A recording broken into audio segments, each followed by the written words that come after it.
Welcome to Frank and Honest, where we're sometimes frank and always honest. Our goal is to cultivate happiness through curious conversations. This voice you're hearing now is Allie. This is Tiffany, or Tiff, but we are all about health, happiness, and having a good time. Sweet. Well, here we are today with Frank and Honest. We have special guest Emily Hawgood. Been very excited about this interview for a while. And here we are. So Allie's going to start us off with some pretty silly questions. So let's rock. Well, no, here's the thing. So, right, this is the first time we're officially meeting. So a lot of our stuff for the introduction is online, right? And so I was looking at different articles and things. And one of the things that popped in my head is, what has been the wildest animal that you've came across when you've been running? Oh, that's a good question. Wildest. I mean, all the snakes are really wild. Yeah. And even like when I'm not in snake country, I still see a log across the road and jump about 1,000,000 feet in the air. But I run into some bears and moose up in Idaho. What else have I seen? Trying to think. Yeah, so many cool things. Yeah. Just like random things you wouldn't think of. But Well, here's the thing, because here's what sparked this is because there was a picture of you running and there's a freaking hippo in the back. Oh yeah. So Oh, yeah. She says. Oh yeah, the hippos and the elephants. Oh yeah. So for some context, you're from Zimbabwe, right? Yep. And then you came to Idaho when you in college, correct? Yep. Yeah. Yep, for college. So when I was asking that question, I'm like, for sure she's gonna say hippo. There's no chance she's gonna say a moose. Like, Yeah. Oh my gosh. It is very funny though. Yeah, like hippos and elephant. Have you ever seen a lion when you're? Have you? I mean, so running, no, because it's such a different world over there. Like we don't tend to run. Like here, you can pretty much run anywhere, and like yes, there's a chance you'll see a bear or you see a moose or something like that. But back home, like the animals tend to find you, Oh. and so. Well, that Like these areas where it's like, I'm not gonna run here because there could be a lion just in the bush. Like where that hippo picture's from, Kariba, one of our like favorite places to go for holidays, and actually one of the guys who's working on one of the boats recently like got attacked and died from a lion attack because he was just hooking up the boat, just got off the boat to tie it up and got attacked. Yeah. And so we tend to not run in those areas. Well, that's smart. See, so you're going about your day-to-day business, just saying, hey, at least you don't have to contend with a lion. yeah, right. You know? That's, Yeah, exactly. yeah. That was just a wild thing to think about because I was just looking at stuff and then I was riding my bike this morning inside. And so your brain gets to do the imagination. And I was just thinking, man, what would it be like if we were on our bikes and then all of a sudden, boom, there's a hippo? Like that would melt my brain apart. Yes. You know? 100%. Because here we just... Probably mine too. I wouldn't want to run into hippo on land. They're so fast. Yeah, see? And we just think about, and then there's people here that are afraid to go outside because they might see a moose. And I'm like, well, there's perspective here, right? And moose, they can be scary too. They're not small. They're magical, big creatures. I love them. I mean, you do hear stories about people getting chased by moose. But so far they've been cool to me. Yeah. Yeah, I always, whenever, Allie and I do a lot of adventuring as well, and whenever, like, somebody poses us with a question, like, okay, you're going to encounter, like, this wildest animal, what are you going to do? And my answer is, like, I'm just going to talk to it. Like, I'm just going to be like, hey, bear, we're cool. I get it. Like, I got too close. I'll see ya. And Allie's, like, has this, like, backup plan where just in she's case. like... Yeah. And as we're thinking right now, actually, I have had crazy experience with a snake. And this is probably the wildest experience I've had running. I was out running with my dog just on the farm. Like we have a bunch of area. I mean, as kids, it was the best because like we have a fence around our farm and we can go anywhere. As kids, it was just as long as you stay on the fence, like you guys are totally fine. So we could be gone for hours, and as kids, that was heaven. But one time I was running not too long ago, actually. It was a time from like break from college, and was at home running with one of my dogs, and he was up ahead of me, and a python like jumped out of the bush in front of us, like on the road, or in front of me, and bit my dog like behind his What? shoulder, and was hanging on. And you know, in that, like, just as you're saying, like, what would you do? And you have no idea what you're gonna do. Exactly. I literally stood there and stared, like, what the heck do I do now? And I just screamed. Yeah. And luckily, like, I think it got a fright that I screamed at it, and so it let go. Well, my dog took off because obviously he got the fright. Yeah. He took off, and the snake let go, and then my dog turned around because he's like, "Oh, she's in trouble now." And turned around looking at me, and I'm just like staring at the snake, and it turned around like coming back towards me, and then I'm just screaming at my dog to not come back. And luckily the snake like got back to where he had jumped out the bush, and he just went back in, and then me and my dog did this huge loop to the other side of the road to connect again. But yeah, that was probably my craziest. Just jumped. So how big is this snake? Yeah, have you seen pythons? They're well, yeah. worst. But they're...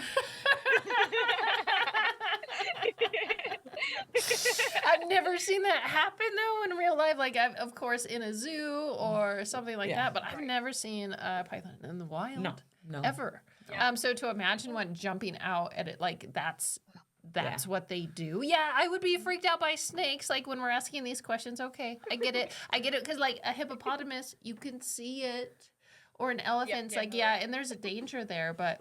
Snakes are tricky. That's some perspective. Yeah. Yeah, we don't have that happen in Idaho. No. Well, I've never Not a python. Not a python. Yeah, rattlesnakes might come at you, but that's insane. Yeah. That's awesome. wild. Okay. So hearing you talk about you growing up on the farm and you have all this space. And then like you're transitioning from that lifestyle. You come to Idaho for college, and now you are one of the most elite of elite ultra runners or women out there is absolutely miraculous. And I'm just trying to imagine like young Emily on your farm, and like you have this spirit of adventure in the wild and going far has to be something that is just ingrained in you from a young age. Or did this just I just want to be an ultra runner? Yeah, no, I think I didn't really have a plan or like know where my path, was going to take me. I mean, out of college, I actually did triathlons and thought maybe that might be the arena I went. Throughout school, I did all the sports and came to college and swam and ran. So like could have done any of those. And then actually I'm a musician too, like play the violin and Nice. the piano and sing and stuff. So my dad always, like growing up, always told people like Emily's either going to be like a professional athlete or something like that, or playing like the symphony orchestra, whatever. That's great. And he was always like, I don't know. So yeah, it was kind of cool, like to have that path kind of wide open and just make choices as I went along. Yeah, I mean, I always loved adventure for sure, and I think whatever field I landed in, I wanted to be able to travel and see the world and meet people, but had no idea. That's awesome. That's incredible. So it just organically evolved, really, as you were going about your life. Would you say that, that it organically evolved? It doesn't seem like you steered it that way. It just seems like you were open to the possibility of, and then like, booyah, you're running hundreds of miles. Yeah, exactly. Like, didn't even really know that hundreds of miles existed to be run. Right? Yeah. Like that was even a thing that people are doing this. I know. Yeah. Exactly. Oh Like I always knew people were doing it, but now people are doing it. And, we had Cody and Paul on, and Paul's your coach, right? And you've probably known Cody forever. They're they're great. Amazing humans. They're great. I think they're great. Yeah. But that's kind of they Cody's like, one time I ran like 300 and something miles. I'm like, what? It blew my mind. Like I didn't know that people did that. So what's your furthest run? Yeah. Gosh. Yeah, so my furthest is only 107 miles. Only still I love it so much. This is my favorite. This is why I like This talking is to my people. favorite. Because you just said the word only in front of 107 miles. Well, So- you just told me Cody ran 300 and whatever. I know. I'm like, well, 300 and 100 only. I know. So it's just insane. wild. Like the human capability. That's where our interest is really I in love that part. the human. Like The human you got your experience. Oh. human body to move for 107 miles. Like I just know. I think it blows my mind too, like just how long you're out there for. Like the first time I ran that race, I was out there for 28 and a half hours, like so long. I mean, you know, you're out there for so much time and just incredible that your body, I mean, because obviously everyone asks like, oh, well, do you stop and take a break and take a nap? And I'm like, no, you like No. keep going. yeah. And it's just amazing that your body can do that and still like you're still running at the end. Like that's pretty cool. And even and I remember so watching my first Ironman, kind of where I got introduced to like triathlon world. I remember actually watching that golden hour. Like I don't even know how long the cutoff time is for Ironmans. It's not like as long as 100-mile races or anything, but that golden hour type thing, like the last hour when everyone's coming in and you have, you know, people with one arm or one leg or getting put, you know, like cannot run, like they're doing it in teams. And it was just like mind-blowingly amazing. Like I remember saying to myself in that moment, like, I want to do this one day. Like I'm just blown away by how much the body you can achieve, like your mind and your body, like how much you can train. And yeah, I think like I always say to people, like I want to hang out with athletes because they just have this different mentality of like what's possible in the world. And I think that's the thing I've like been most drawn to with like endurance sports in general. Yeah. Oh my God, we agree. We're kindred spirits. Yes. For sure. Yeah. Yes. Yeah, if we're kindred spirits, we have different modalities. So we Yes. mainly ride bikes, Yes. right? That's kind of our Perfect. thing. Endurance cycling. Yeah, but so you know, because you've progressed pretty good, and you connected it. Well, I like the connection between mind body, right? That is ultra fascinating to me, and I'm not like a science brain. But I am, right? Because Yeah. science to me is it increases the amount of possibilities you know, right? But everything in science is a probability. So somebody could say something and that could be a really good idea, but you could be the 30% that it's a really terrible idea, right? If it's 70-30 kind of thing. So, but when you're connecting your mind and your body, how do you do it? Is it like a intrinsic thing, or do you rely on data to push yourself to the next level or to grow? Because you're thinking, you started off running, I imagine, like a mile, right? Everybody starts running, you know, when you're a kid, you know, that's where you ultimately start. Now you're doing 107. There's a progression in there, right? Right. So how do you go from running, say, 4 hours, just an easy little 4 hours, right, to 8 and 12? And what gets you to 28 hours? Really, though. Is it your body? Is it your brain? Is it both? Yeah, that's such a cool thought because I've been thinking about kind of that relationship between body and mind a lot lately, and especially like science type because I graduated, you know, have my master's degree in high altitude exercise physiology and kind of the science. Like I have all the science info, Yeah. but it's amazing because I listen to scientists talk about it, and I'm always have that caveat, but it's different between different people, and like it's super dependent on where you grow up or what you experience or all those sorts of things, and kind of trying to explain that to athletes or people just reaching out for information. Like, sure, that person right next door to you can run 10 miles a day and be totally fine, but you have to listen to your body and figure out what works for you. And there's just so much depth and like need to know yourself more than just read a science paper and say, oh, I have to take in 100 grams of carbs an hour. Like that's how I'm going to get better. Like, no, it probably isn't. With all Maybe the it is. love. There's a chance. It could be, but it could not be. It could not be. And so just, I think I've always kind of had that, like you said, that kind of adventurous spirit, but also that wanting to know more, like not really the need to like, how far can I push myself? Like no, I don't really want to reach the breaking point. Mhm. I'm not like interested like where is my breaking point, but more like what can I discover on this journey? Like doing 107 miles, I got to run around the whole of Mont Blanc and see 3 different countries, like that kind of sense of adventure and having, you know, two things like 2,500 people, whatever, stand on that start line. Like you get to experience that with all those amazing people.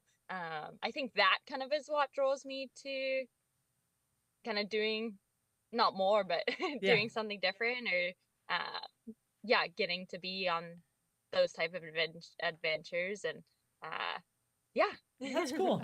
I think it's really neat that you are aware that you just are like, I don't need to find my breaking point. So it seems like you want to do it well, and to be able to do it again.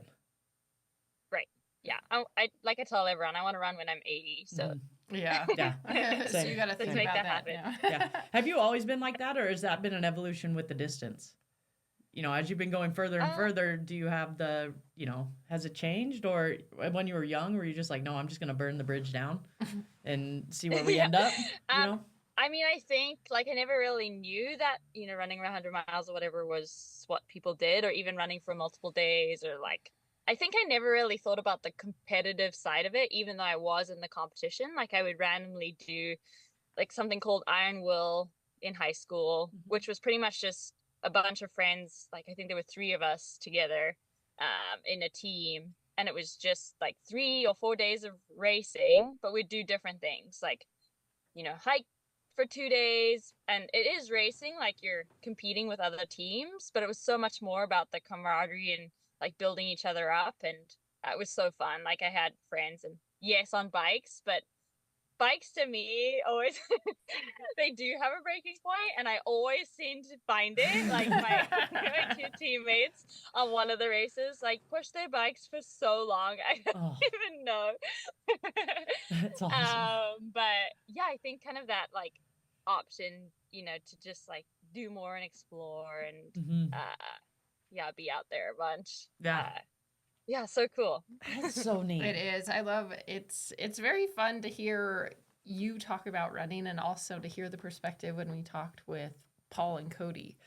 Because Paul is such a unique human, and what he's shared with me as a human, like him and I used to work together, and you could just tell that there was something different about Paul and his mentality about life. And then having, you know, I find that people that are meant to like jive together are going to find one another. So you being coached by him and working together, it just seems so perfect. Yeah. Because the whole concept that Paul shared with us last time is like, if it's not fun, if you're not having a good time, then like, what's the point? Like, why are you doing it?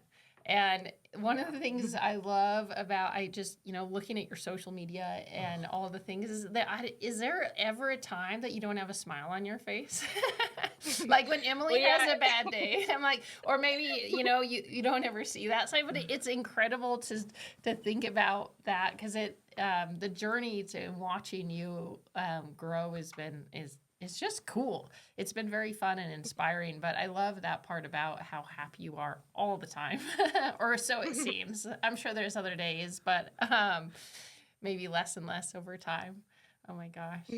Yeah. Thank you. Yeah, I mean, I definitely, you know, my social media, I want to remember the days where I'm smiling big, because, yeah, why, you know, why do we want to remember the days are really down and sad? Yeah. So that's a good transition. So what do you do when, I mean, you can't, unless you do you feel good for all 28 hours? No. So how do you, I wouldn't think so. Of course not. I wouldn't think so, because that's 28 hours on your feet. You know, like you can stand for 4 hours and your feet will start hurting, you know? Yeah. And so what do you do when it gets hard? Yeah, I mean, definitely. So like there is something to say like about smiling, especially when, you know, when it's tough. And I mean, we choose to do this, so definitely running, it's easier to do it, because it's like, I mean, you chose to be out here for 28 hours, like smile. Yeah. Try and make it feel better. And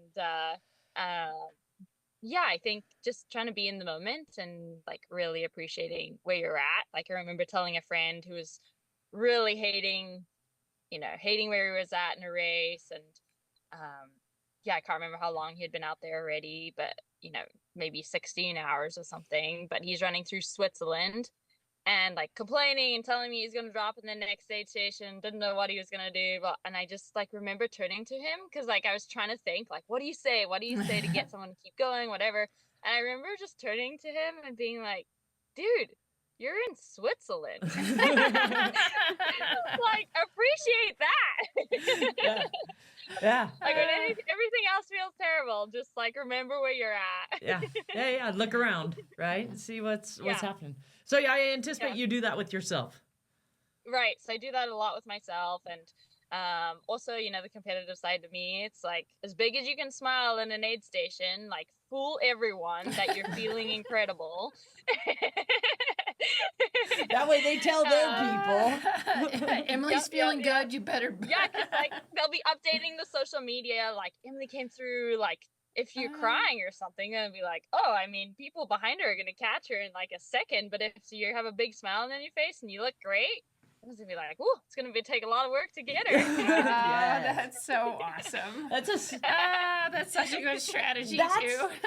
Well, in the body, like it's kind of fun with the mind-body connection with what we were talking about, because if you're smiling and you're telling your body this is what you're going to feel, at some point you start believing it, even right. When you do.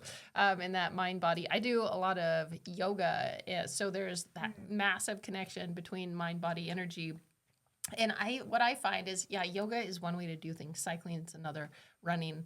But really, I've experienced the same things I have on the mat as I have on a 150-mile bike ride.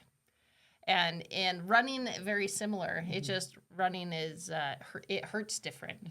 It hurts different. Yep. But talking about that, and when you start running, do you immediately kind of get into that zone, or does it take you a second? Because to get into that, like, I'll call it a meditative state. You may call it something else.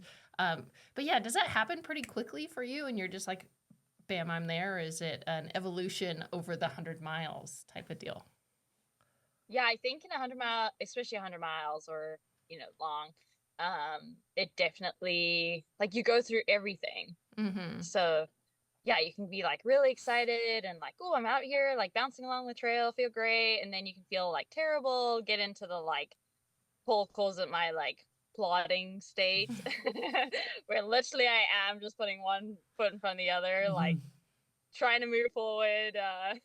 And, like, that's when, things can kind of feel like they're falling apart or look like they're falling apart from the outside, and like trying not to be in that. You go through highs and lows, I remember one year, like I ran 300Ks and 200 milers and chatting about that. Like everyone was talking to me like, oh, like, you know what? And I was like, I cried during every single one of those races. Like you go through all the highs and lows. Like it's not like everything, feels great or feels terrible the whole time. And I love Paul's like focus on that too. Like just remember, if you are in a low, you're gonna come out of it. Mm-hmm. Like at some point you're gonna come out of it. It's never gonna always be terrible. So just keep moving forward, keep trying to like control the controllables and do what you can to get to that next step to say in the race. So like, okay, then you're gonna feel great here coming up.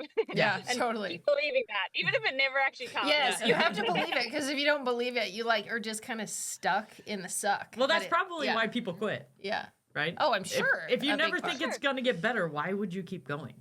Like if it's just gonna suck for time and all eternity, why would you keep doing it? Mm-hmm.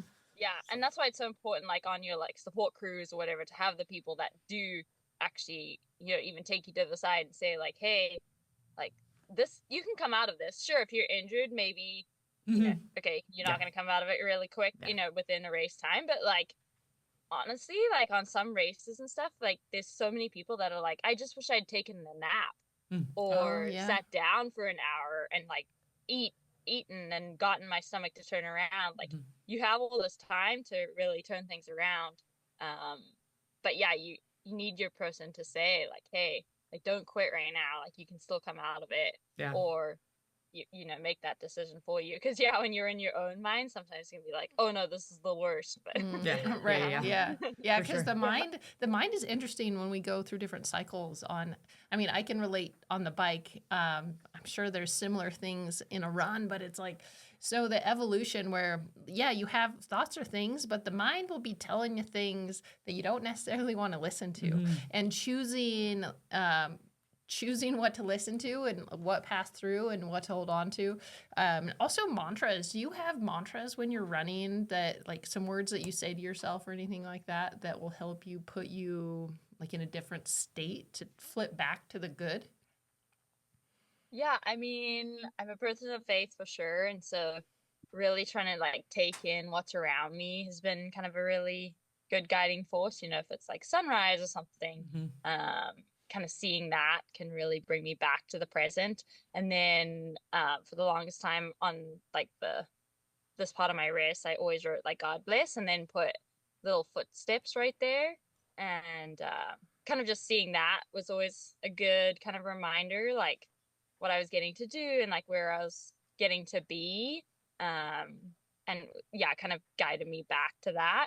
I don't have too many, but I do find, you know, if you're going through hard things like in your everyday life, or you've had long things that you've dealt with, or I don't know, I've always found that trying to work through that in training has been a good mindset kind of exercise too, because like when it does come up in races, you can let it come and say, okay, I can feel this, but I can also let it go. And I actually had a pacer, one of my friends, Sam Lynette, in Idaho too, and he was pacing with me, and I remember he picked me up like on my section, I think it was like mile 79 or something in a 100-mile race, and he's like, Em, how's it going? And I was like, nah.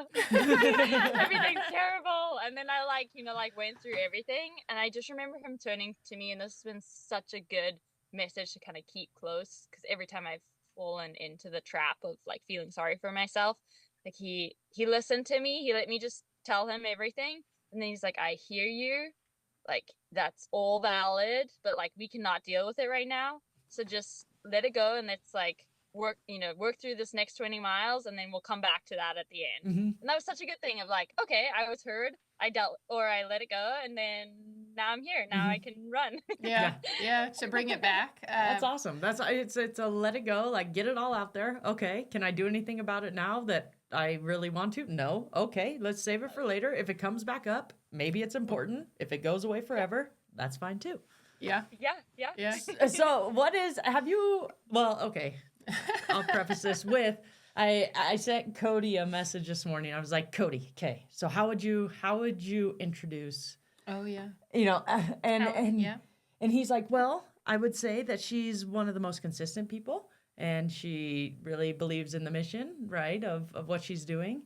Yeah. And then he also said that you're one of the most supportive people. So, I assume you've been on somebody's support crew before. Yeah. Okay. What's more stressful, running or being crew? Ooh. Yeah, probably being crew. That's what we thought. That's what I thought would be more stressful. I'm like, it'd be more stressful to be crew. Yeah, but how important is having a crew that is, you know, good? I assume your crew is good because you win, and I would think that the people that don't win don't have a good supporting cast. You know, or their supporting cast could be better. Is one of the factors. Yeah. Besides the fact they're just slower. Yeah, like I really appreciate you sharing that with me, what Cody said. Yeah, Cody's the best, and this year I actually got to have him on my crew too. Well, last year at Western States. And yeah, it was really cool because I have been on a lot of crews. And I always try and put myself like, what would I want if I was out there? And then also like, okay, who are they? You know, what do they need? You know, do they need tough love or support? And I honestly, like the coolest thing about having Cody on my crew, and then he got to pace me for 20 miles too, was that it was like nice that I didn't have to like think about some things. Like, you know, he'd just be like, okay, nibble on this potato, nibble on that potato in your hand. Be like, okay, just like eat away. And, you know, and just like, I don't know, having people that are just like really supportive of you, but also of your goals. Like, you know, he knew what I wanted to achieve. And so he was going to help me do whatever I could to get there. and kind of giving the reins to some people. Like, yes, like you're still running, you're still the one that has to run through it all, but like having someone toss you a bottle or throw ice on you, or just like be there, like like we were just talking about with Sam too, like just giving you that little bit of wisdom, or having Cody say like, hey, like you can feel terrible right now, like just keep moving forward, like try and sit on my heels, you know, like that was really, it was just like super cool to have, you know, especially Cody, like he just went all in and like really just, yeah, he was like, hey, I'm here for you, like I'll, you know, whatever you need. Yeah. Like I'm here from, you know, early in the morning. I think we were up at like 2 or 3 in the morning getting ready for the start. Like I needed him to open my Red Bull. Like that was really, you know, like little things like that. But like just having people like really be there for you and be there on the mission. Yeah.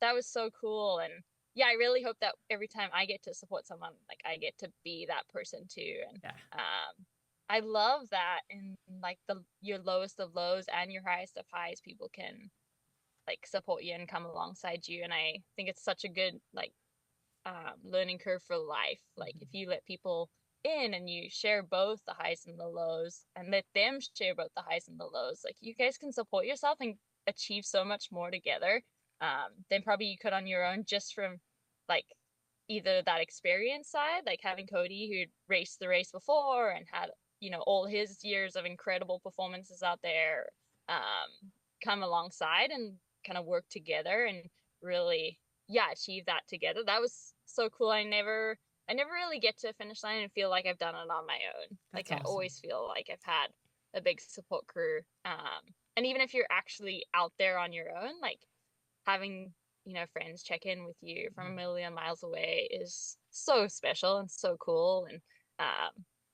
I wouldn't change that. That's awesome. No, because it's one of the important things. You know, there's, again, like I'm not a science person, but I read a lot of studies, right? So I guess I am in a lot of ways. I just have a different view on it. And you know, they're saying that being part of a community and having people, you know, the loneliness, there's like a loneliness epidemic, and you'd think that you'd be pretty lonely out there when there's nobody around. It's pitch black. You got a headlight you can see, you know, 20 feet in Not a front lot, of you. yeah. But I bet it's really comforting to know that, but everybody's just over there. They're all going to be there when I get there. Yeah, for sure. Those like aid stations are really cool. Even just like, I mean, my parents are back, you know, in Zimbabwe, and they can't be at a lot of races. But like my mom's the first one on the tracker. Like, I think she wishes I had a dot every race. Like, have a live tracker so I can see, and like she would watch every little blip, I'm sure. And that, it really means so much. Like that they're as invested in your goals as you are. Yeah. The other thing I wanted to kind of touch on, because you mentioned it, you know, you said, you learn it when you're running, but it's also for life too. How many of the, you know, we're pretty lucky because we have each other and we do a lot of stuff together. So we just talk to each other about all the things, you know. But we have this thing like lessons learned from last week, or what came up that was like, whoa, I was riding my bike, but I think that if we apply this to this part of my life, like life would be so much cooler. Do you ever have those moments? Yeah. I do. I'm like trying to think of what like the last one was. Yeah, because it happens Like, all the time. well, like you just finished what, the 50K? The Salmon Falls, you set the new course record, By right? finish, I mean you won, and you went fast. Yeah. Like, do you have? Was there? And that one. Well, I guess it's all relative, right? Because that was, you know, 30. It's just like the 300 or 100. It was only right 50K, but at the same time, that presents its own different challenges and things. Yeah. I imagine you run that a whole lot faster than a 100-miler, right? So there's different variables. So it's not like, oh, it's only this, so it's got to be super easy. I imagine it's still tough. Yeah. Just different. A different kind of tough. Were there any big like, whoa dang moments for you during that race? Or any other ones? Yeah. No, I think that's like such a good kind of thing to think about too. And I love that you guys reflect together on that, because I think we can learn so much about that. Even, like taking nutrition at one race and kind of applying it to the next. Like, yes, at that race, like I realized like I had planned way less water than I actually needed. Like I ended up filling up my bottle twice. So I got an extra liter on top of what I had planned which was really good. But also I want to be able to take that like to my next races, like plan accordingly. And yeah, even those like simple things, like I can apply that to 100 miles, even though that was only a 4-hour race. Like I can definitely apply it to a 17-hour race or 16-hour race. And definitely, I think everything kind of builds from everything else. And a lot of people will say to me like, well, like how do you squish a 9-hour race into a 4-hour race? I'm like, no, it's just a different race. Like it's not, I'm not trying to squish in anything. I'm not trying to experience everything I would in 100 miles in a 50K. I'm just trying to take a small little section, push myself really hard and see how the body responds and what I need to do to make it maybe respond more efficiently. And keep with that. And I love that you say that. Like, how could you apply that to life? I think that's such a good pondering question. It is. Yes, it is. It's very fun. We can get pretty philosophical. Yeah, we have a lot of really good conversations because Allie and I were married. We're business partners. We spend a lot of time together. We also adventure together. So we've, needless to say, we've learned a lot about one another. But Allie's still always the first person I'm going to pick to go on an adventure, to do the fun things with. And it's fun that way because when you can learn so much, but what we've learned also is like how my body responds and how Allie's body responds to things. Like you were saying, you take 100 grams of carbs every this so often, you drink this much liquid, you do these things, your prep, your after. What I found is everybody's different. And Allie trains. She gets a lot more miles in than I do on the weekly type of deal. But when it comes to the long rides, like I still think that you would probably crush me because you get more training time in. But I'm still hanging, and I'm loving every bit. And we have this concept of the floor and the ceiling. So like, what is the absolute minimum that you have to do to prepare yourself for this? Or and I think we've I've found some of that with minimal training times because I'm studying yoga and doing a lot of other things right now. But it's very fun. Do you have like in your mind like floor and ceiling for like how you would prep for, I don't know, like what is the what like in terms of training, because everything is different. Do you know what your floor and your ceiling is already? No, and I think that's where I kind of lean on to my coaches. I do have Paul and I have Pat McCurry as my strength coach. And kind of lean in with them, and that's a constant conversation. I do want to be doing this when I'm 80. So like the ceiling, I want to make sure the ceiling is never to the point where I only can do it until next year. A lot of times, like we've seen that a lot of people have breakout races and then they disappear, and I really don't want to do that.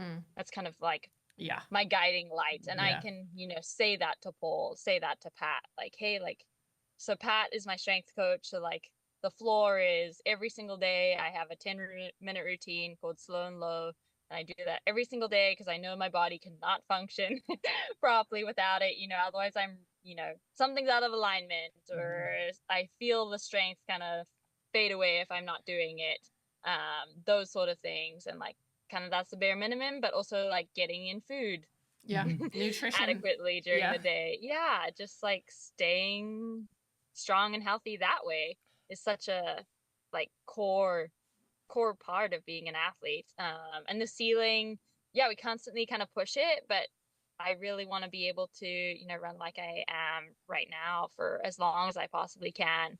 And so pushing it in such a sensible, like kind of guided way, with Paul's wisdom and then with experience, seeing how the body responds, not feeling like, oh, let's jump in tomorrow, do 120-mile weeks, even though we know like 60 to 70 miles has been perfectly adequate, and I'm rocking it doing low mileage. Like let's be sensible about it and Yeah. kind of stay in that. And I really love that. I mean, I definitely, you can get excited and you're like, oh, I can do more. I can do more. And it's like, yes, you can, but still, like, where do you want to be in 20, 30 years? Yeah. And that's kind of an exciting place. And I'm really glad I have guidance too, or just like someone to keep me in that moment of just being there. Yeah. Because that was kind of one of Paul's things is, because of course everybody gets super juiced about big numbers because they blow your mind apart. Like if For sure. 100 miles blows my mind apart, right? My furthest run is like a half marathon, Yeah. And so and different things blow your mind apart, and that's cool. But he's like, yeah, but you only have so many of those. So do you want to use them all when you're 27, or do you want to still be doing it, like you said, when you're 80? And some people do have the thing that they'd rather go faster than for longer, right? So like I said, I'll burn the bridge down, and we're gonna go for a good 5 years, and then after that, I don't care what happens. If I turn into a couch person, that's fine. I just want to see what my body can do in these 5 years. We're more on your brain wave of this is so much fun. I just want to keep doing it for as long as I can conceive even being alive. Yeah. Like I want to be this 90-year-old woman on this little tricycle riding around the streets like ding, ding, ding, ding, ding. That's just Allie. Oh, that's just Allie. There goes crazy Allie again down the street on her bike. Exactly. So I think it's really neat. So that seems to be one of your guiding lights, even though you're still going fast, you're still going hard. I imagine you're pushing the thresholds of your body's capacity, probably pretty frequently. It's just not till it breaks. Is that right? Kind of, yeah. And knowing that, that's probably a really fine line that you could know, and your support team is gonna, like, when you're just super zooey and having like a rough time, but figuring that out, is fun, but it's also kind of tricky. Like it's a fine balance between, am I pushing it too hard? Can I go a little harder? Is my body going to support me? Am I on my A game? But I think that's the discovery of that within adventure. I'm not just going to say running or riding. It's just adventure. It's life, because there is so much to see and to adventure and to explore. And that's my favorite part about this life thing. But finding that is so fun. And I think if we can cultivate that and teach people how to do that, people would be so happy.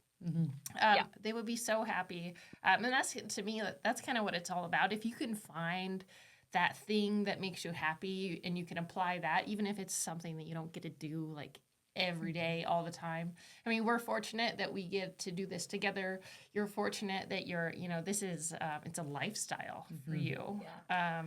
It's so cool. It is so cool. But there are, like, I'll totally fangirl out. That's so cool. You get a run for, like, that's so neat. It's legit. We've been talking about this interview for a little while because it's very inspiring. I mean, we may not be performing on like a professional level, but when I get on the bike or when I'm out in the wild, that's how I think about myself and this adventure. It's like, I am doing this on purpose. This is everything to me. And finding that, it's just fun. It's fun to discover that and figure out what it is for the individual. Because there's so many options these days. Like, we can be whatever we want to be, but if you can find that thing that really get you juiced, and you can find that passion, you blend the mind, the body, and the energetic side of being human is just so special. And I love it. And love sharing it with others, and hearing your perspective is so cool. It really is. It's gonna be fun for a while. Like, like, I'm gonna replay this for a little while. So one of the other things that Cody mentioned was that you like the outdoors more than just for running in it. Is that a true statement? What about being outside do you like so much? Oh, like everything. I know, right? Exactly. So true. I love being out. It's just, I don't know, there's just like something magical about being outside. Like, I mean, I think the possibilities and kind of just the freedom of, getting to explore, be out there. But like every sunrise, every sunset, like there's something so different about it. And I think it just really reminds me too, like, I'm just so small in like this huge, huge magical world.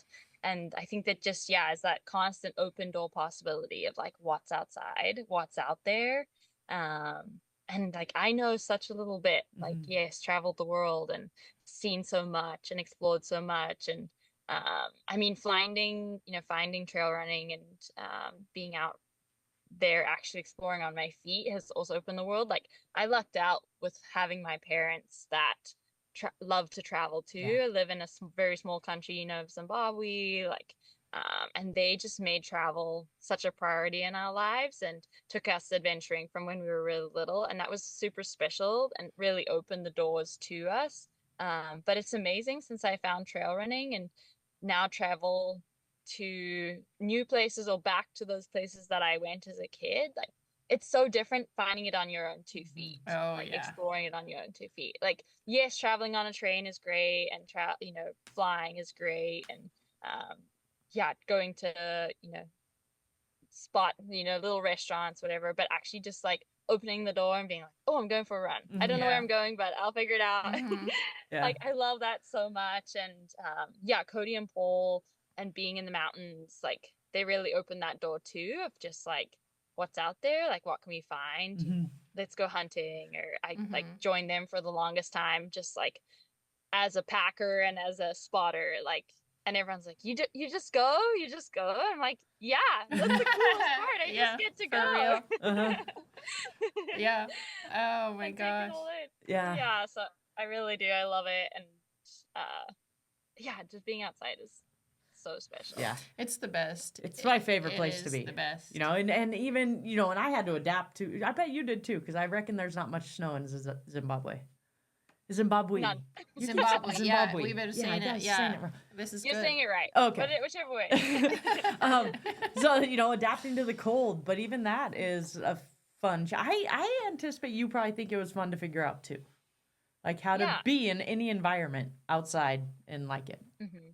Yeah. I definitely think, like you can choose to not enjoy it. Like, yes, the cold is not my ideal. Like putting on 3 layers just to walk to the mailbox is not my ideal, but like it is beautiful in its own way too. And For sure. the things you can see and explore. And I do remember like my first snow on campus at the College of Idaho, and like that is pretty magical. Like no one can really take that away from you, and you never experience that if you're only in the in the sunshine the whole time. And I mean, Cody getting up in the dark and going for laps up the mountains there in Sun Valley, like that's so special, like so cool seeing those pictures. I'm like, wow, that's amazing. And you only experience that kind of in the winter. It has its own little magic about it. I definitely am a sunshine lover, but the cold is, well, it's just different. And you can, I don't know, it's just so different. I lived in Gunnison, Colorado for a while too. For grad school. Oh, That's nice. really cold. Gunnison is chilly. That's cold. Yeah, but we don't have like the kind of inversion or anything we got kind of in Caldwell, Idaho, like and that was pretty magical too, like freezing cold but just crisp blue skies. So beautiful. Where's home now for you? I kind of bounce around. Yeah. You can never just be in one place. Like, you can Perfect. never just be in one place. Oh, that's so good. Yeah, but have bases, live up in Idaho, live down here in Cali. That's where I'm at right now. And then go home. And then with like traveling and getting to race everywhere, like in a couple weeks, me and Cody are actually going over to our team camp over in Germany, and then Fuerteventura, one of the Spanish islands off the coast, Morocco, and then over to Tenerife. There's a race over there. So everywhere. That's awesome. That's so cool. That's awesome. Yeah, that's such a fun. I don't know. There's, like Tiff said, there's infinite ways to go about this life experience that we all get to individually have, and I just really appreciate the one you're having. I think it's a good time. Thank you. It's fun. It makes it inspires me to go outside more. To go see something, to go do something, to more than sit on the couch. We always say, what would you rather have, death by adventure or death by couch, or life by adventure or life by couch? Yeah. Like, do you want to I live love on the that. couch or do you want to live outside? Yeah. Where do you want to be? Yeah, what's your story? Yeah, when somebody looks back at me and be like, "Oh man, they were really crazy," Yeah. be like, "Yeah, That's right. that's it." Yeah, this year's challenge, or kind of when I went home, I remember like saying a quick prayer when I went home. Like sometimes you can also like stress about things. Like my family's been through a lot back home, and I found myself over the past few years actually getting more stressed about like their situation, like where they're at, and then kind of just recently like made peace with it. Like that's where they choose to be. Yes, it's chaos, but like how can we find the joy in that chaos and like everything? And so really carrying that into like wherever I'm at is like finding joy even in your everyday, like when you're not traveling the world, or like I mean I always feel like I am traveling the world because I like have so many homes. but like really making an adventure, like you guys are saying, like, you know, getting on your bike this morning, like yes, you're not going anywhere, you're in your you know, in your house or whatever, but like that's still cool. Like where does your mind go? Where what are you really savoring? Like Cody is a coffee connoisseur, and so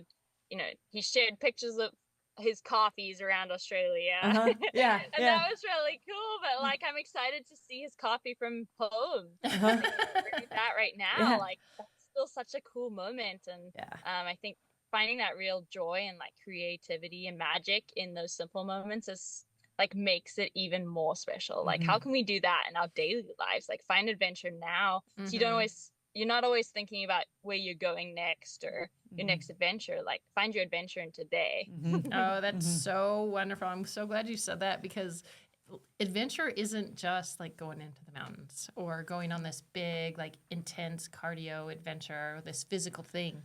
Adventure is everywhere, and it's really like how you take your life and which way you want to go with it. Like there's so many options, but if you can find and navigate a way that really gives you joy, and you find those little elements that like, what time is it now? Where are you here?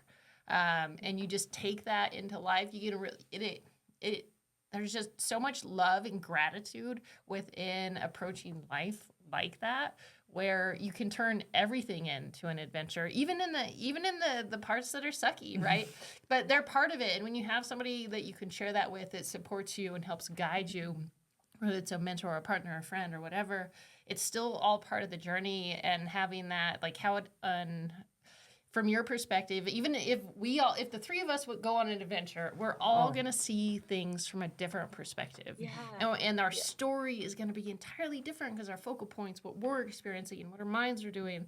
And there's beauty in that, and to be able to cultivate that, share that with others. And that's a huge part about what we want to do here with this podcast, and just connecting with people. And I admire that you share that, because it's such a big deal and it's so simple. But the distinction, if you can find that, you can really just be happy. There's so much happiness within that, and finding the joy in a coffee cup, you know, when you're on a mountain, or you know you're getting chased by a python. I mean, there's beauty in everything. There is beauty in that. That would be retrospective. I mean, I would love to. It would be cool to see at it, but like I'm still like that's just going through my mind. But yeah, it's wonderful. You're so great, Emily. I do look forward to our adventure that we're gonna go on together. Manifesting that, putting that out into the world, whatever that looks like. We'll go walk in the woods together. I mean, you can run. Sweet. You just might have to come back. Like, that's fine. It's fine. We'll try too, but you just might have to come back and get us at some point. So you kind of said it already, but one of our last questions that we do is, what's your next big adventure? I mean, you listed off a slew of things, so you got to pick one of them to say, what's your next one that you're really, really looking forward to? Yeah. I mean, today. It's a sunny day. Yes. In my head, I'm like, she's going to say today, because she's that good of a person. She's that good of a person. She's going to say today. That's so good. Oh, you're awesome. Thank you so much. Yes. This was. Yeah, thank you. Yeah. As you were chatting too, I was just thinking, like you were saying, with what your guys' mission is with having conversations. It's so true. Like, you know, at Paul and Cody's hunting camp, they used to, they haven't fixed the radio yet, but at like 6 in the morning, whatever, when you wake up out there, they turn on the radio and listen to Bob and Tom. And this is exactly what you guys are doing. Like, it doesn't matter like what you're talking about. If you can just like really just talk about good things and laugh and chat and share stories. Like, yes, the Python is exciting, but it's more exciting because I have it to tell stories about for years and years. Yeah. And like those conversations are just so good. And if people can just like turn on the radio or whatever and find good conversation or good music, like, oh, that's so special. So thank you so much for doing this. And yeah, just having really good conversation. I cannot wait for the adventure. I know. Yes. When I'm out there. It's gonna be so fun. It will be. Yes, it will be. Yeah, because I know. Yeah, we're gonna try to hit up the River of No Return. Oh, sweet. There's a few things we're trying to get in the works, but we'll work it out for sure. And Cool. before we get zooming on the rest of our days, is there anything you want to share? Give it a shout out to anything that you're doing, or any last little party messages that you want our listeners to hang on to? No, I think we've shared some good little gold nuggets here. I do too. Awesome. I do too. I do too. Perfect. The stuff you dropped about joy is gonna rent some space in my brain for a while. That was good. Yeah. I enjoyed it. For Thank real. you so Love it. much. Yes, thank you, Emily. Yeah, thank you. Yeah, you have a good day, and till our next adventure. Thank you to our sponsor, Radon Professionals. Radon Professionals specializes in radon testing and mitigation. Serving all of Idaho and Wyoming, Radon Professionals can help you breathe the healthiest air on the block. For more info, check out our website at radon-professionals.com.